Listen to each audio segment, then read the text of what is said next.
Have you ever wondered how someone could fall for a scam that seems so obvious in hindsight? Or how a seemingly intelligent person could be manipulated into a dangerous situation? The truth is, it's not about intelligence. It's about psychology. Criminals are masters of manipulation, using time-tested psychological tactics to disarm and control their victims long before the actual crime even happens. Today, we're pulling back the curtain on the dark arts of criminal persuasion.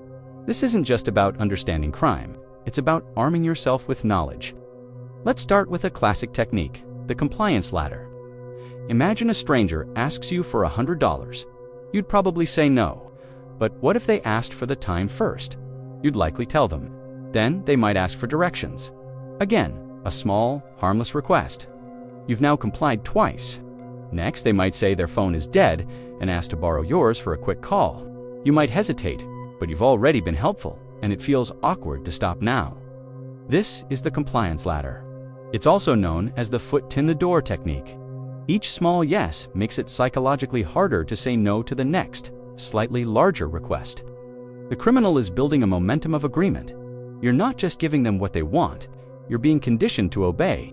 Before you know it, you're in a situation you never would have agreed to from the start.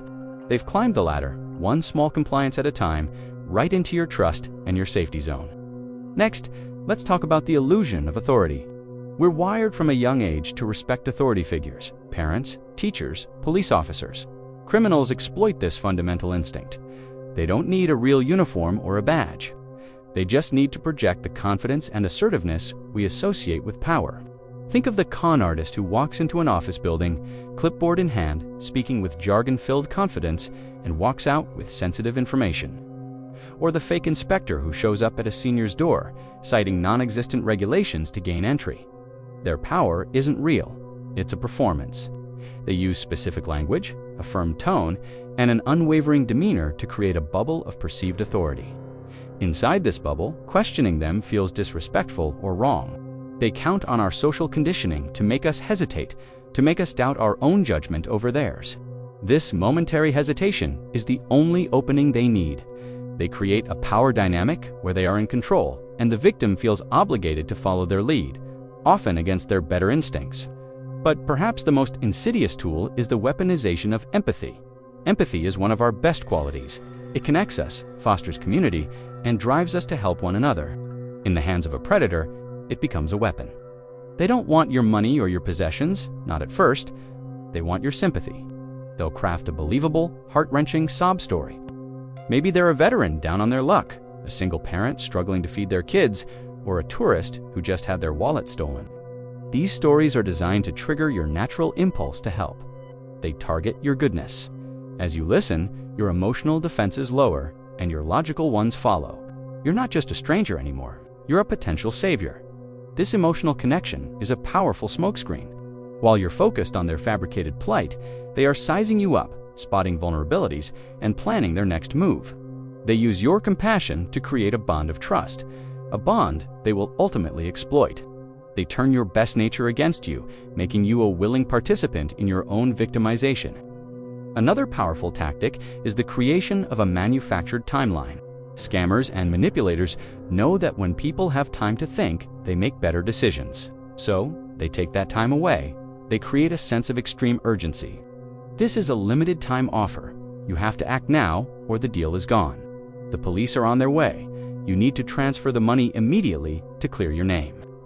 This high-pressure environment triggers our fight-or-flight response. Adrenaline floods our system, and our ability for rational, complex thought plummets. We revert to instinct. The prefrontal cortex, the part of our brain responsible for critical thinking, effectively goes offline.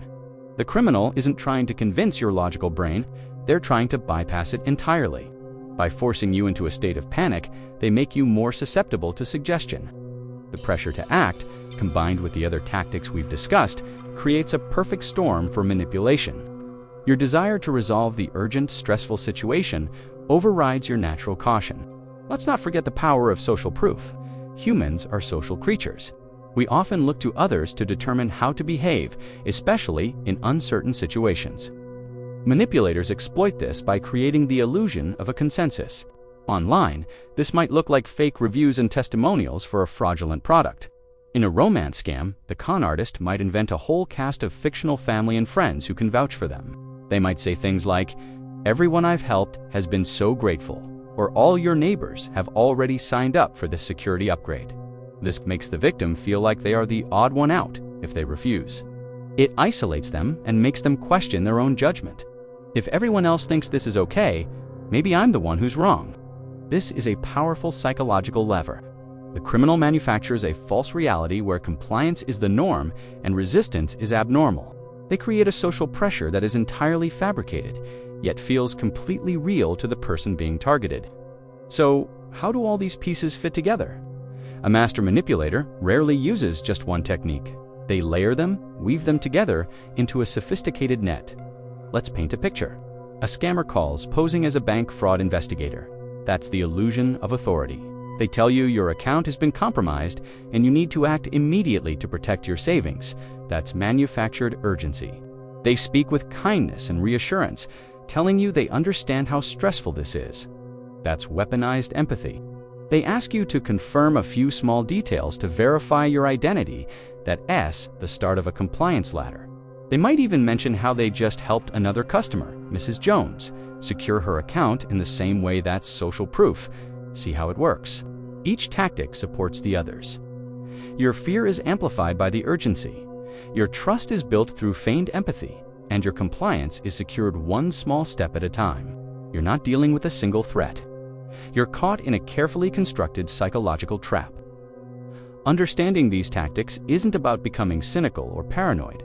It's about developing a healthy skepticism. It's about learning to recognize the red flags. The most powerful tool you have is awareness. When you feel that sudden, intense pressure to act now, pause. When someone's story seems designed to pull at your heartstrings while also asking for something, pause. When a stranger starts with a tiny request, but you feel it's leading to something bigger, pause. That moment of hesitation, that decision to stop and think, is your greatest defense. It's where you take back control.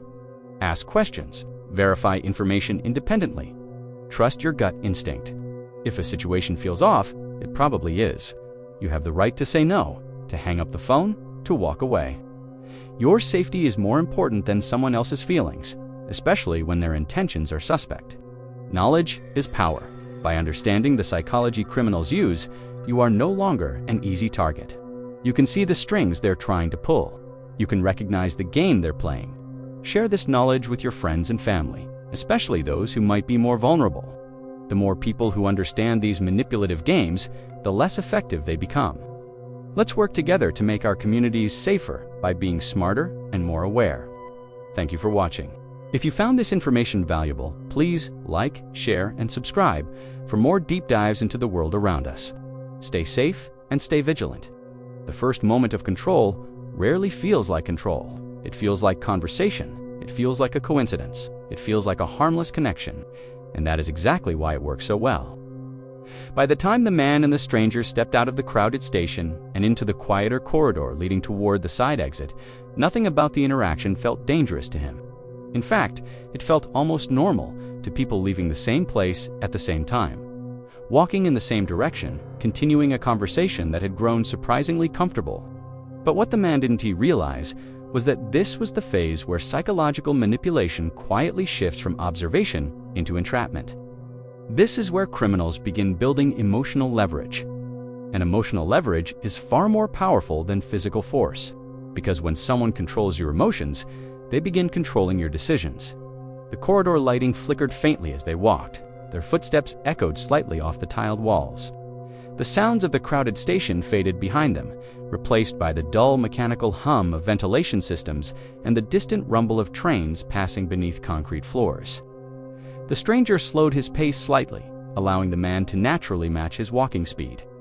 This was not accidental. Humans subconsciously adjust movement to synchronize with people they feel socially connected to.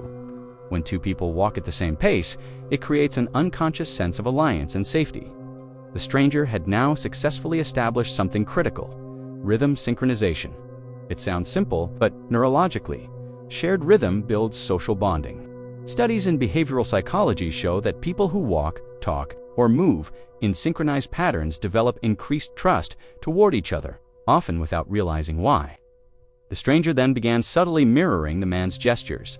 When the man adjusted his bag strap, the stranger shifted his jacket sleeve.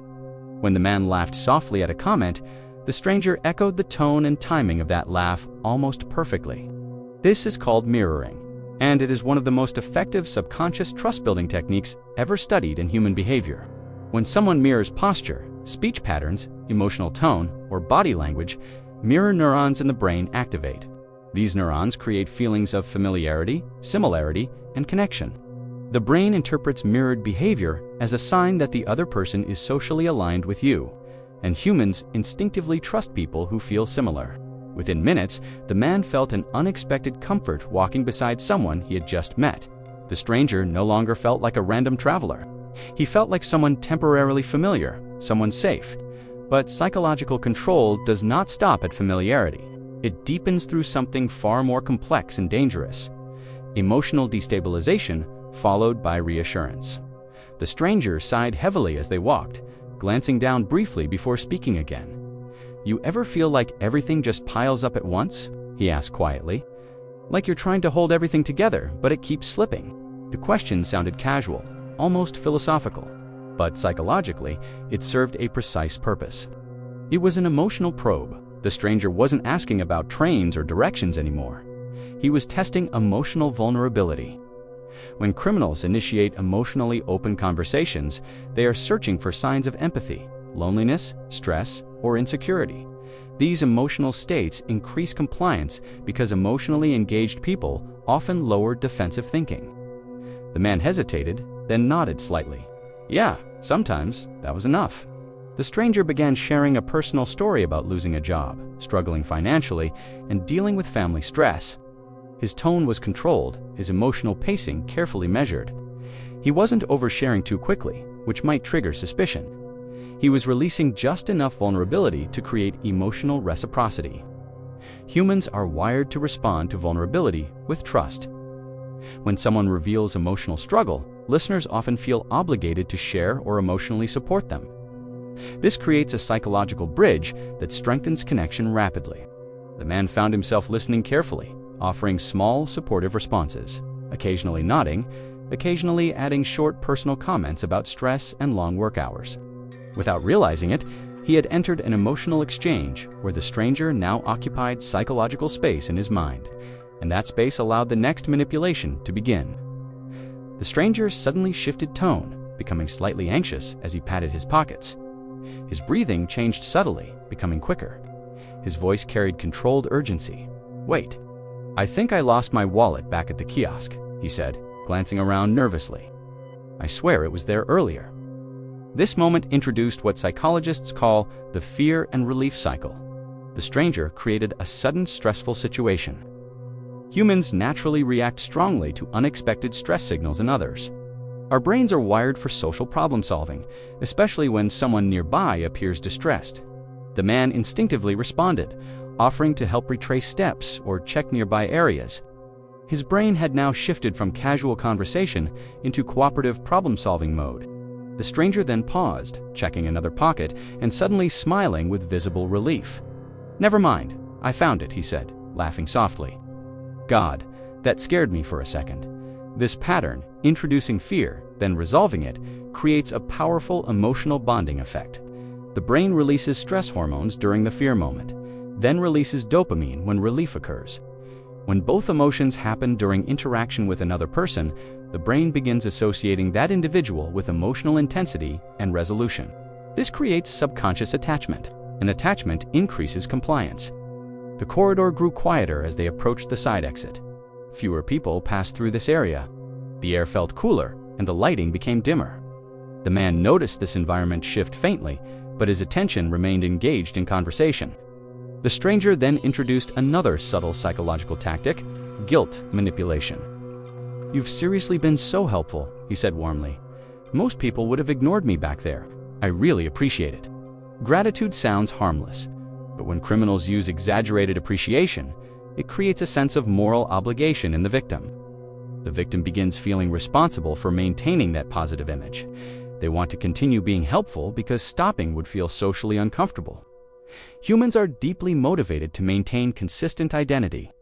If someone labels you as kind, helpful, or trustworthy, your brain begins protecting that identity by continuing those behaviors. This identity reinforcement is one of the most powerful behavioral anchors criminals use. Moments later, the stranger casually asked if the man could walk a little further with him because he felt unfamiliar with the area outside the station. The request sounded small, reasonable, temporary, but it extended the interaction into a more isolated environment. Isolation is not always physical. Sometimes it begins psychologically. The more time two people spend in exclusive interaction, the more influence one can develop over the other. The man hesitated slightly this time.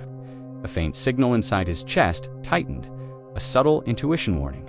But that warning collided with the identity the stranger had. Reinforced, helpful, kind, trustworthy, walking away now felt socially uncomfortable, so he agreed. This is where decision fatigue begins to play a role in criminal psychological control. Decision fatigue occurs when the brain becomes mentally exhausted from continuous social evaluation and problem solving. When people experience decision fatigue, they become more likely to follow suggestions rather than initiate independent decisions. Their resistance weakens because resistance requires mental energy. By this stage, the man had made multiple small decisions, giving directions, watching a bag, continuing conversation, offering emotional support, agreeing to walk further. Each decision drained cognitive resources slightly. The stranger, meanwhile, had made almost no independent decisions. He guided, suggested, and positioned, conserving his mental clarity while gradually reducing the man's decision. Fatigue creates psychological momentum. Once someone starts saying yes repeatedly, their brain begins defaulting toward yes because it feels easier than evaluating risk each time. The exit doors opened with a low mechanical hiss. Outside, the evening air carried the distant noise of traffic and the faint echo of city life. But this particular side street remained quieter than the main station entrance. Streetlights cast long shadows across pavement, still damp from earlier rain. The stranger slowed again, glancing around subtly, not searching randomly, but scanning with controlled awareness. Criminals often monitor environmental variables during manipulation phases: lighting, witness density, escape routes, noise levels. Then he spoke again, voice softer now. "You're easy to talk to," he said casually. "I don't usually open up to people like this." This statement carried a layered psychological impact. It strengthened emotional exclusivity, the feeling that this interaction was special, rare, personal. Exclusivity increases attachment and lowers skepticism because the victim feels chosen or uniquely trusted. But beneath that emotional layer, control was tightening. And here is the terrifying reality many people never realize. Criminal psychological control often succeeds not because victims are weak or naive, but because they are socially intelligent, empathetic, and cooperative. The very traits that make someone kind can also make them vulnerable to manipulation when weaponized by someone with predatory intent. The man adjusted his bag again as they walked further down the dimly lit sidewalk. His intuition stirred once more, faint, almost dismissible. A quiet internal voice suggesting he should head home alone. But emotional momentum carried him forward, and criminals rely heavily on emotional momentum. Once established, it becomes extremely difficult for victims to break interaction without feeling guilt, awkwardness, or fear of overreacting. This is where psychological traps become strongest, not through force, but through internal conflict. The stranger glanced toward a darker parking area ahead and casually suggested they cut through to reach the busier street faster. The suggestion sounded logical, efficient, helpful. And that is how control deepens, not through threats, through trust, confusion, emotional connection, and gradual movement into environments where resistance becomes harder and escape becomes quieter. By the time victims begin feeling clear fear, they are often standing inside environments carefully selected by someone who has already studied their behavior, emotions, and boundaries. Now, we will uncover the final and most chilling stage of psychological criminal control: the moment when victims feel frozen, trapped, and unable to break away, even when every survival instinct begins screaming danger. Because the most dangerous control is not physical restraint. It is the moment when the mind itself begins surrendering. Have you ever felt that prickle on the back of your neck, That gut feeling telling you something is just not right? Today, we're going to dissect a scenario that's more common than you think. It's not about jump scares or monsters in the dark. It's about the subtle, terrifying art of psychological manipulation, and more importantly, how to break free. Imagine this. A woman, let's call her Sarah, is walking to her car late at night. The parking garage is mostly empty, echoing with the distant hum of the city. She's alert, keys in hand, following all the usual safety advice. Then, a man appears. He's not overtly threatening, he's just there, standing near her car. This is the first move in a silent, predatory game, spatial dominance. By simply occupying the space near her destination, he has already established a subtle form of control. He's created a problem that she has to solve. Sarah's heart starts to pound. Her first instinct is to find another route, maybe walk back the way she came, but she hesitates. She doesn't want to seem rude or paranoid. After all, he hasn't done anything wrong, right? This is a critical moment. This hesitation, this social conditioning to be polite, is a tool predators exploit. The man notices her pause. He knows he has her attention. He takes a step towards her, but not in a rush. It's a casual, non-threatening movement. He smiles, a friendly, disarming smile. He might say something like, "Sorry, I didn't mean to startle you. I'm just so turned around in this place." The request is simple, innocent. It's designed to lower her guard. He's not asking for money or her keys. He's asking for a moment of her time, a basic human courtesy. This is where the freeze response often kicks in. Sarah is caught between fight, flight, and the social pressure to be helpful. Her brain is screaming danger, but her body feels locked in place. The man's calm demeanor is a direct contradiction to her internal alarm bells. This cognitive dissonance can be paralyzing. She's frozen, not out of cowardice, but because her brain is overloaded, trying to process conflicting signals. Is this a threat, or is it a harmless person who just needs help? He sees her hesitation and closes the distance a little more. Now he's within her personal space. He's not touching her, but the proximity is uncomfortable. He might say, "My phone died, and I'm supposed to meet my wife. I think I'm on the wrong level. Could you just point me toward the north exit?" Notice the tactic here. It's a gradual boundary push. First, he occupied her space from a distance. Then, he initiated conversation.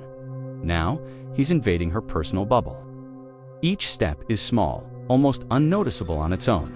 But together, they form a chain, pulling her deeper into his control. He's testing her.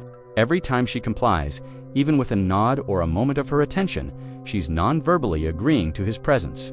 She's giving him permission to continue. He might extend his hand, as if to shake hers, or point in a direction and lean in closer, forcing her to lean in too, to see where he's pointing. He could say, "My wife is going to kill me.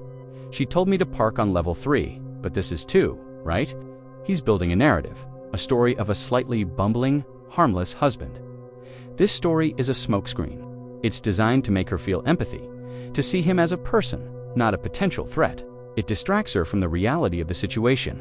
A strange man is getting closer and closer to her in an empty parking garage. He's now close enough to touch her. He might lightly tap her arm. "Sorry, I'm just really stressed." This physical contact is a major escalation, but it follows a series of smaller boundary breaks, so it might not feel as alarming as it should. He's normalized his presence, his proximity, and now his touch. Sarah's internal alarms are likely blaring, but the situation has unfolded so incrementally that she might feel powerless to stop it. She might be thinking, "It's just a tap on the arm. If I make a scene, I'll look crazy." This is the core of the manipulator's strategy. They create a situation where your reasonable self-defense feels like an overreaction. They make you question your own instincts. You feel silly for feeling scared. You feel rude for not wanting to help. And all the while, they are methodically stripping away your autonomy, one small step at a time. Now, let's rewind. Let's give Sarah the power to change the ending. The story doesn't have to end with compliance. The moment the man establishes spatial dominance, standing near her car, she has options. She doesn't have to walk towards him. She can turn around, walk back to the well-lit elevator lobby, and call security. Her safety is more important than being on time or appearing polite. Trusting that initial gut feeling is your first and most powerful line of defense. But what if she's already engaged? What if he's approached her and asked for help? The power of the word no is immense. It's a complete sentence. She doesn't need to explain or justify it. When he asks for directions, she can say, "No, I can't help you," and keep walking. She doesn't have to be aggressive, but she must be firm. A clear, unapologetic no breaks the script. Predators rely on a predictable sequence of compliance. When you refuse to play your part, their entire strategy can crumble. Let's imagine the scene again. The man approaches. "Excuse me, I'm a little lost."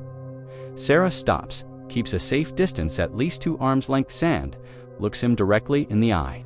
She doesn't smile back. She doesn't engage in small talk. She simply says, "I can't help you."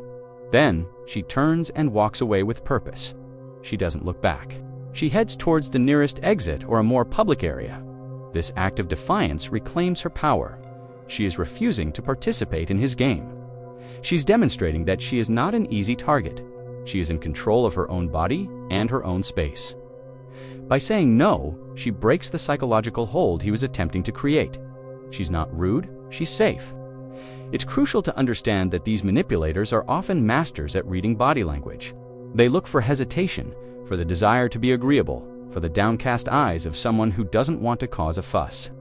When you stand tall, make eye contact, and give a firm, clear refusal, you are communicating in a language they understand perfectly. "I see you, and I am not a victim." Let's say he presses. Please, it will only take a second. This is a test to see if her no was genuine. This is where she must hold her ground. She doesn't need a new excuse. She can just repeat herself, "I said, I can't help you." And she continues to move away. The key is to disengage completely. Do not get drawn into a debate or a negotiation. Every second you spend talking to him is a second he has control of the situation. So, let's review the key takeaways. First, trust your instincts. That feeling of unease is a sophisticated survival mechanism. Don't ignore it. Second, understand the tactic of gradual boundary breaking. Be aware of anyone who tries to slowly chip away at your personal space and your comfort level. Third, practice using the word no. Say it with confidence, without apology. You have the right to refuse any request from a stranger, no matter how innocent it seems. Your safety is your priority. You are the author of your own story. You have the power to recognize the manipulation, break the script, and walk away. It's not about being impolite. It's about being smart and staying safe. Remember these tactics, not to live in fear, but to live with confidence, knowing that you have the tools to protect yourself. Thanks for watching. If this was helpful, consider sharing it with someone you care about. Stay aware, stay empowered, and we'll see you in the next video.